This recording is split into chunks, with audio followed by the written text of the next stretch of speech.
Listen, I respect Tom Cruise for doing his own stunts. He makes a point to do a huge stunt in every Mission Impossible, and it looks cool, and everyone's happy. Here's the thing. Tom, it's already been done. You're not the actor big stunt guy. Jackie Chan is the actor big stunt guy. And I know Tom broke an ankle once, but Jackie Chan has almost died a bunch of times. On top of breaking his ankles multiple times, he was actually hospitalized after this stunt. After he did that, he didn't even know anything was wrong. It wasn't until he drove to a set of another movie he was working on and directing that he realized he just couldn't move. He got electrocuted so bad that it almost killed him. And he broke a few vertebrae and some ribs and a bunch of other shit. My point is, Tommy, I know that by you doing your own stunts, you think you're totally badass. But compared to Jackie Chan, it's just cute. Okay, this is the 7th Mission Impossible flick, so you know how it goes. There's a group of people with a MacGuffin that could end the world as we know it. And the IMF is the only team that's capable of saving the world.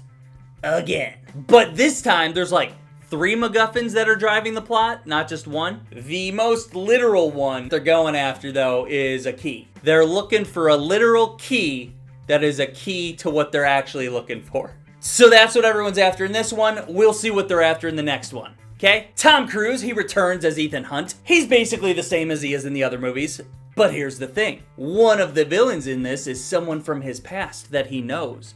So this mission not only is impossible, it's personal. The usual members of the team are also here to play their usual parts, and we love them for it. Something that I like in this that they show us a few times is this group knows each other so well that they don't even need to talk to communicate. There are several scenes where they're just looking at each other and you can see an entire conversation happening. And I thought that was really cool. The newest person to the franchise and possible IMF recruit is Hayley Atwell. She gets wrapped up in this whole thing before she even understands the severity of the situation she's in. She's just a thief. A good thief, and she's also the only character in this with an actual character arc. What I really like about her is her genuine distrust of everyone. Any chance she gets, she's getting the fuck out of there, and that becomes quite a burden for Ethan. As far as the dynamic between Tom Cruise and Hayley Atwell, I didn't love it. I think I'm gonna chat about that in a little bit. The villain of this thing, it's kind of complicated. It's like a rogue, sentient, artificial intelligence. Sometimes I found the idea of this thing unoriginal, and other times I thought that the way they utilized this thing was very cool. When you've got multiple teams of people that are relying on technology and computers, and AI that can manipulate technology and manipulate computers becomes very problematic and a great plot device. Gotta give a quick shout out to a couple other characters. Mantis, her character was totally crazy, and I was kind of into it. And personally, I thought it was really nice to see Kittredge again. I kind of missed him. What an asshole. By now, you should know how this goes.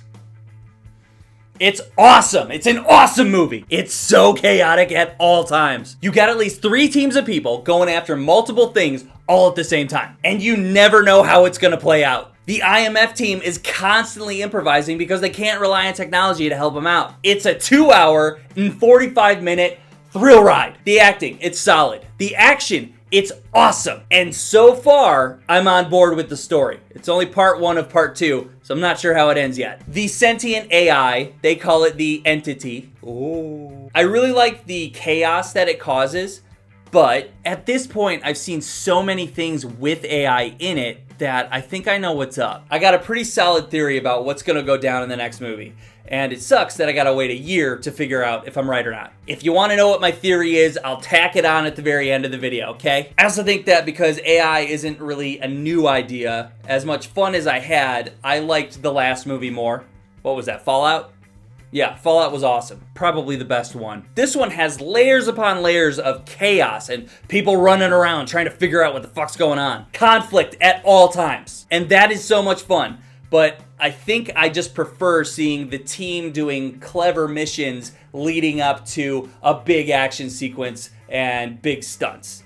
And this does that, but I think I just like, you know, a real villain more. I just like when the villain is a real person, okay? I do understand, though, that there's so many of these movies, it's gotten pretty formulaic. This is a fresh idea for this franchise. I get it. Now, the only thing that really bothered me was that immediate connection between Tom Cruise and Haley Atwell. Right off the bat, they meet and they're like really flirty. And then every time they're together after that, they act really coupley. It felt like an unearned, forced connection. And after another event plays out, this connection between Tom and Haley, it just made me feel a bit weird. Both of them, they were great.